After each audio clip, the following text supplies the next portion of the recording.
आषाढी यात्रेचा सोहळा अवघ्या 3 दिवसावर येऊन ठेपला असून आपण बघितलं तर सर्व संतांच्या पालख्यांनी पंढरपूरकडे प्रस्थान ठेवले. आपण पाहिलं तर आता जे निळोबारायाची निवृत्ती महाराजाची जी पालखी ज्या रोडवरून येते त्याच रोडवर खासदार निलेश लंके यांनी प्रत्येक भाविकाला चहा नाश्ता याची सोय केली आपल्याला पाहायला मिळते. आपण एकत्रित पाहिलं तर याच ठिकाणी मालिश सुद्धा करण्यात येते. आलेल्या भाविकांना थकवा जाणवू नये यासाठी मालिश सुद्धा निलेश लंके व मावळा प्रतिष्ठानच्या वतीने करण्यात येत आहे. आपण पाहिलं तर आता सकाळपासून नाश्त्याची सुद्धा सोय करताना आपल्याला पाहायला मिळते. आपण एकत्रित पाहिलं तर आता या ठिकाणी नाश्ता सुद्धा सकाळी येणाऱ्या वारकऱ्यांना सगळा दिला जातोय. आपण पाहिलं तर आज ज्या परिता आहे त्या परिता इथे हजारो भाविक लाखो भाविक निवृत्ती महाराज निळोबारायांची जी पालखी जी पंढरपूरकडे मार्गस्थ होत असते ते आता या परिता ठिकाणी आल्यानंतर निलेश लंके व मावळा प्रतिष्ठानच्या वतीने सकाळपासूनच नाश्ता चहा याची सोय आपल्याला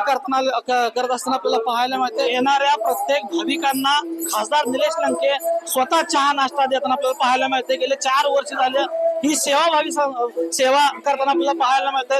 माझ्या बरोबर खासदार निलेश लंके साहेब काय सांगाल की किती वर्ष झाली ही सेवा करताय?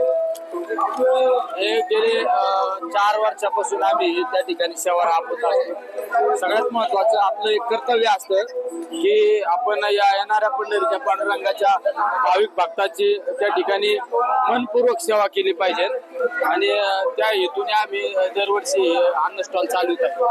अन्न स्टॉल बरोबर अन्य काय सुविधा दिल्या जातात या ठिकाणी तुम्ही पाहिलं असेल पलीकडे आरोग्याच्या सुखसुविधा उपलब्ध केलेल्या आहे. आरोग्याच्या असो किंवा जे लांबून हजारो किलोमीटर येणाऱ्या भाविक भक्तांचे पार पायी सुद्धा चोळून दिले जातात, पाय मोकळे करून दिले जातात. औषध असो त्या ठिकाणी वेगवेगळ्या आयुर्वेदिक असो किंवा वैद्यकीय सेवा उपलब्ध करून दिल्या जातात. त्यानंतर पलीकडे इकडे आल्यानंतर वडापाव असो, तुमच्या पलीकडं चहा असो, बिस्किट असो, पाण्याची बाटल्या असो, सगळ्या पद्धतीच्या सुखसुविधा या ठिकाणी उपलब्ध करून दिल्या जातात. या ठिकाणी स्वच्छताचाही सुद्धा मी संदेश देत आहे. सगळे वारकरी गेल्यानंतर तुम्ही स्वतः स्वच्छतेसाठी उभा उतरता. याच्यामध्ये स्वच्छता ही तर सगळ्यात महत्वाची. आपण या ठिकाणी हे सगळं चालवत असताना स्वच्छतेला सुद्धा तेवढंच महत्व दिलं जातं.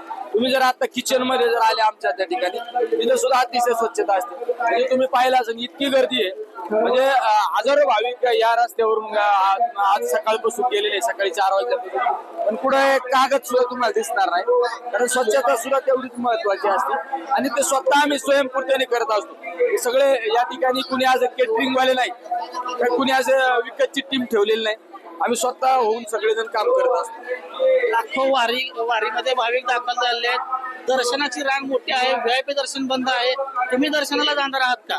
नाही, VIP शेवट मी कोण आहे काय यापेक्षा मी एक पंढरीचा वारकरी आहे आणि वारकऱ्यांनी जर दर्शनाला जायचं असेल तर लाईननीच जायचं. त्यामुळे मी तरी आता तरी दर्शनाला जाणार नाही.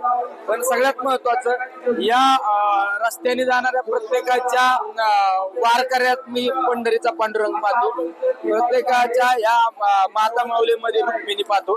त्यामुळे इथंच आम्ही या वारकऱ्यांची सेवा करून दर्शन घेण्याचं काम करतो. अनेक खासदारांना काय संदेश द्याल तुम्ही? खासदारांना संदेश देण्यापेक्षा एकच सगळ्यांना सांगू इच्छितो की सगळ्यांनी स्वयंपूर्तीने अशा सामाजिक कामामध्ये उतरलं पाहिजे. निश्चित शासनावरला सुद्धा भार कमी होईल आणि पंढरीमध्ये ज्या अस्वच्छता आपल्याला कधी कधी पाहायला मिळते ती स्वच्छ होऊ शकते. जर प्रत्येक आमदार खासदार 1500 कार्यकर्त्यांना जर घेऊन आले तर 2 दिवसामध्ये पंढरपूर या ठिकाणी स्वच्छ होऊ शकते. आपण जी ही स्वच्छता वगैरे सगळं करता, किती वर्ष झालं करताय अन्नदान करताय? 4 वर्षापासून या पद्धतीने आम्ही हा उपक्रम राबवतो. या अन्नदानाबरोबर काय वारकऱ्यांमध्ये चालायचा दिंडीचा अनुभव कधी घेतलाय? नाही, सगळ्यात आनंद घेत असतो आम्ही. ज्यावेळेस स्टॉलवर गर्दी कमी होती त्यावेळेस एखाद्या दिंडीत आम्ही 1-2 किलोमीटर पायी पण जातो आम्ही सगळ्या. पण इथं जास्त लोड असतं तर मग इथंच थांबावं लागतं. आपण पाहिलं तर हे होते निलेश लंके खासदार. वारीला दर्शनाला विठ्ठलाच्या मंदिरात जाण्यापेक्षा माणसात देव शोधा असा संदेश त्यांनी आपल्याला दिलेला आहे. माऊली डांगे, पुढारी न्यूज, पंढरपूर.